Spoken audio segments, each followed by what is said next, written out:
Ninth class आज हम unit 3 Newton second law of motion हम स्टडी करेंगे। न्यूटन के हरकत का दूसरा कानून सेकंड लॉ ऑफ मोशन ये तब अप्लाई होता है जब किसी बॉडी पर किसी ऑब्जेक्ट पर नेट फोर्स लग रही हो। सेकंड लॉ ऑफ मोशन है क्या, इसकी डेफिनेशन क्या है? इसकी डेफिनेशन ये है कि जब किसी जिस्म पर नेट फोर्स अमल कर रही हो, जब किसी जिस्म पर नेट फोर्स अमल कर रही हो तो उस ऑब्जेक्ट में, उस जिस्म में एक्सेलरेशन पैदा होता है। उसमें क्या पैदा होता है? एक्सेलरेशन पैदा होता है। वो एक्सेलरेशन जो है उसकी मैग्नीट्यूड अप्लाइड फोर्स के डायरेक्टली प्रोपोर्शनल होती है और ऑब्जेक्ट के मास के इनवर्सली प्रोपोर्शनल होती है। इसे हम कहते हैं second law of motion. When a net force acts on object it produce acceleration.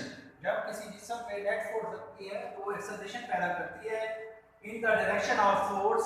Force की शिफ्ट में the magnitude of acceleration is directly proportional to the applied force.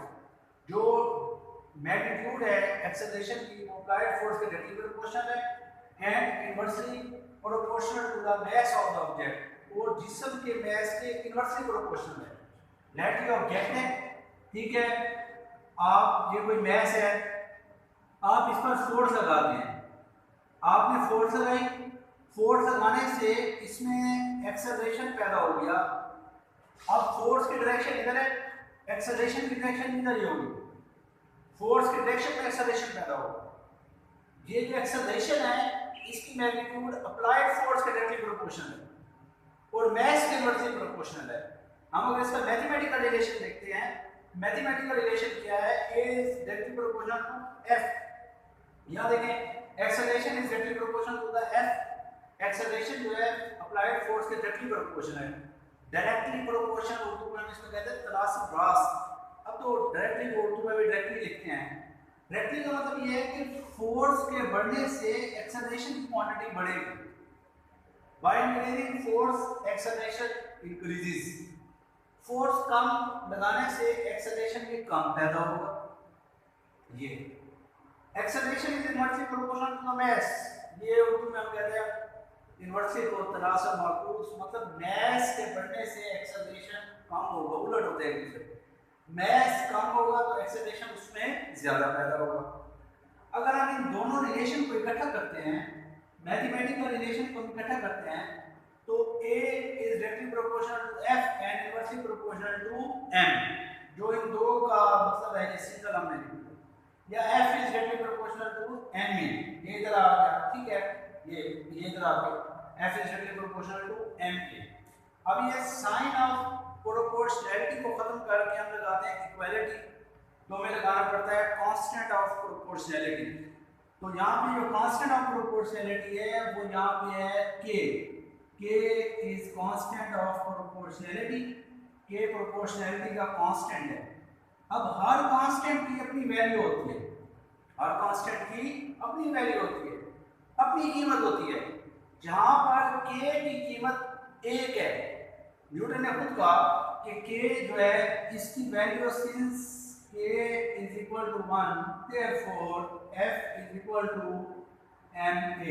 ये हमारे पास आ गया सेकंड लॉ का मैथमेटिकल रिलेशन। F किसके equal है? ma के equal है। अब एक बात हम ये तो कर लेते हैं कि एक्सेलरेशन जो पैदा हो रहा है वो डायरेक्टली प्रोपोर्शनल है फोर्स के, इनवर्सली प्रोपोर्शनल है मास के, हम रटल लगा लेते हैं। इसका बेसिक कांसेप्ट क्या है? हमें सबसे पहले ये पता हो कि एक्सेलरेशन क्या है। ये हमें पता है क्या है एक्सेलरेशन। एक्सेलरेशन होता है कि rate of change of velocity, velocity में तब्दीली की शरह को हम एक्सेलरेशन कहते हैं। ये एक्सेलरेशन का हमारे पास मैथमेटिकल रिलेशन एक्सेलरेशन, इसका मैथमेटिकल रिलेशन ये है एक्सेलरेशन। अब मैंने कहा इस रिलेशन को डिस्कस करते हैं कि फोर्स के बढ़ने से एक्सेलरेशन बढ़ता है, फोर्स के कम होने से एक्सेलरेशन कम तो पैदा होता है। अब ये बेसिकली है क्या? लेट ये ऑब्जेक्ट है, ये बॉल है, ठीक है, ये रेस्ट की हालत में है, इसकी इनिशियल वेलोसिटी क्या हो जाएगी? 0। इनिशियल वेलोसिटी क्या होगी? 0। आपने इस पर लगाई फोर्स, फोर्स लगाई, फोर्स लगाने से ये बॉल गेंद आगे की तरफ मूव की। जब ये आगे की तरफ मूव की, आपने इस पर लगाई फॉर एग्जांपल 10 न्यूटन फोर्स। कितनी लगाई? 10 न्यूटन फोर्स, 10 न्यूटन फोर्स। इसकी जो फाइनल वेलोसिटी है वो हो जाएगी ग्रेटर देन 0, 0 से बढ़ जाएगी और इधर जो है इसको मूव करते हुए टाइम भी लगेगा। तो इसमें पैदा हो गया एक्सेलरेशन, वेलोसिटी चेंज हो गई ना। एक्सेलरेशन को कंसेप्ट किया change in velocity, rate of change of velocity, velocity में चेंजिंग, वेलोसिटी में तब्दीली की शरह एक्सेलरेशन।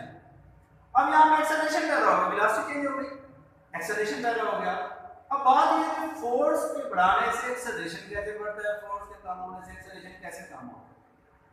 अब अगर हम ये रेस्ट में ऑब्जेक्ट का 10 न्यूटन फोर्स लगाएंगे, इसकी वेलोसिटी ग्रेटर देन 0 हुई, एक्सेलरेशन पैदा होगा। अगर मैं 10 की बजाय फोर्स कर देता हूं 100 न्यूटन, फोर्स कितनी कर देता हूं? 100 न्यूटन कर देता हूं, ठीक है, तो इसकी वेलोसिटी ग्रेटर देन 0 होगी, लेकिन पहले की निस्बत इसकी वेलोसिटी ज्यादा होगी, ज्यादा इंक्रीज होगी। जब वेलोसिटी ज्यादा इंक्रीज होगी तो चेंज इन वेलोसिटी ज्यादा आएगा। जब चेंज इन वेलोसिटी ज्यादा आएगा तो एक्सेलरेशन भी क्या पैदा होगा? ज्यादा पैदा होगा। इसके एग्जांपल ये देखें, इधर ये डस्टर पड़ा हुआ है, यहां देखें ये डस्टर है, ये रेस्ट की हालत में, रेस्ट की हालत में इसकी इनिशियल वेलोसिटी 0। अब मैं थोड़ी सी फोर्स लगाता हूं, इसकी वेलोसिटी चेंज हुई, एक्सेलरेशन पैदा होगा। अब इसी डस्टर, यही डस्टर जो है रेस्ट में है, इसकी इनिशियल वेलोसिटी 0। अगर मैं फोर्स ज्यादा लगाता हूं ऐसे, इसकी वेलोसिटी बढ़ी, मैंने फोर्स ज्यादा लगाई, वेलोसिटी में इंक्रीज इन वेलोसिटी ज्यादा हुई पहले की निस्बत। जब ज्यादा हुई, इस डिस्टेंस में ज्यादा कवर किया, इसका जो एक्सेलरेशन है वो भी इंक्रीज होगा। ये डस्टर है ना, ये रेस्ट की हालत में है, आप इसको आराम से फेंकते हैं। अब रेस्ट की हालत में वेलोसिटी 0, इनिशियल वेलोसिटी, आपने इसको फेंका आराम से, वेलोसिटी ग्रेटर देन 0 होगी, चेंज इन वेलोसिटी है, इसमें एक्सेलरेशन का होगा। अब ये डस्टर पहले 0 में है, तो मैं इसको बहुत ज्यादा फोर्स लगाऊंगा। सिंपल मैं कह रहा हूं कि हमको ये नहीं बताते ना कि 10 न्यूटन फोर्स लग रही है या 100 न्यूटन लग रही है, मैं इसको बहुत ज्यादा जोर से फेंक दूं, तो दूसरी दफा जो इसकी वेलोसिटी बढ़ेगी वो ज्यादा बढ़ेगी। तो जब वेलोसिटी ज्यादा बढ़ी तो चेंज इन वेलोसिटी ज्यादा आई with respect to time, time के लिहाज से वेलोसिटी में चेंजिंग ज्यादा है। जब वेलोसिटी ज्यादा चेंज होगी तो एक्सेलरेशन भी क्या पैदा होगा? ज्यादा। ये तो मैंने बता दिया कि फोर्स के बढ़ने से एक्सेलरेशन कैसे बढ़ता है, कम होने से कैसे कम होता है। अब इसके एग्जांपल मैथ पे अप्लाई करते हैं कि मैथ के बढ़ने से एक्सेलरेशन कम होता है, मैथ के कम होने से एक्सेलरेशन जो है बढ़ता है। अब ये डस्टर है, इसका मैथ कम है, मैंने थोड़ी सी फोर्स लगाई, जैसे इधर मैंने रखा, थोड़ी सी फोर्स लगाई, इस तरह मूव किया, इंक्रीज इन वेलोसिटी आई इधर, ठीक है, इंक्रीज इन वेलोसिटी आई, चेंज इन वेलोसिटी आई, वो ज्यादा है, ठीक है। अब इसका मैथ कम है, इसकी निस्बत ये डाइस है, ये मैं ईंटें रख देता हूं 2-3, ठीक है, ईंटें अगर मैंने रखी, उस ईंट को क्या मैं इसमें लाइट सी फोर्स लगाऊंगा, क्या वो ईंट नहीं आगे मूव करेगी, उसी वेलोसिटी से आगे मूव करेगी जिस वेलोसिटी से डस्टर का है? नहीं, क्योंकि जो ईंट है उसका मैस ज्यादा होगा, मैस ज्यादा होने से आपने फोर्स लगाई लेकिन उसमें चेंज इन वेलोसिटी कम आएगी। जब चेंज इन वेलोसिटी कम आएगी तो एक्सेलरेशन भी जो है वो कम पैदा होगा। तो इससे ये पता चलता है कि मैस के इंक्रीज करने से एक्सेलरेशन डिक्रीज होता है, मैस के डिक्रीज करने से एक्सेलरेशन जो है इंक्रीज होता है। बेसिक कांसेप्ट इसका ये है। ये हमारे पास है second law of motion, Newton के हरकत का दूसरा कानून। अब यहां पे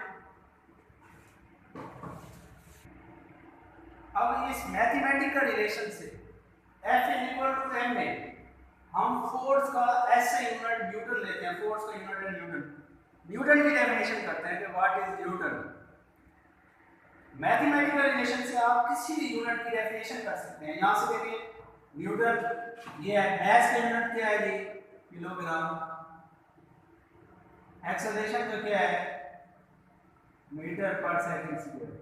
इसका क्या मतलब है, आप यहीं से डिफाइन करें।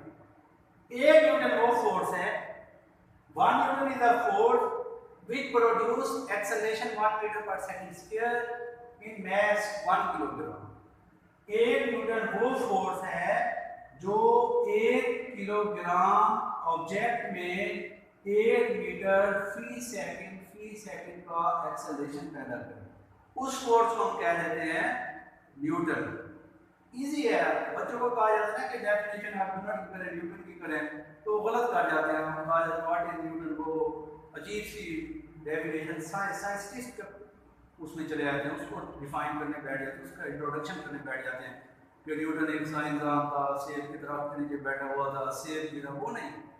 इधर न्यूटन यूनिट फोर्स ऐसे unit 1 newton is the force which produce 1 metre per second square acceleration in 1 kilogram. ये हमारे पास डेफिनेशन है न्यूटन की। आज आप इसको देखें, इधर से न्यूटन की डेफिनेशन आप देखें, ये हमारे पास सेकंड लॉ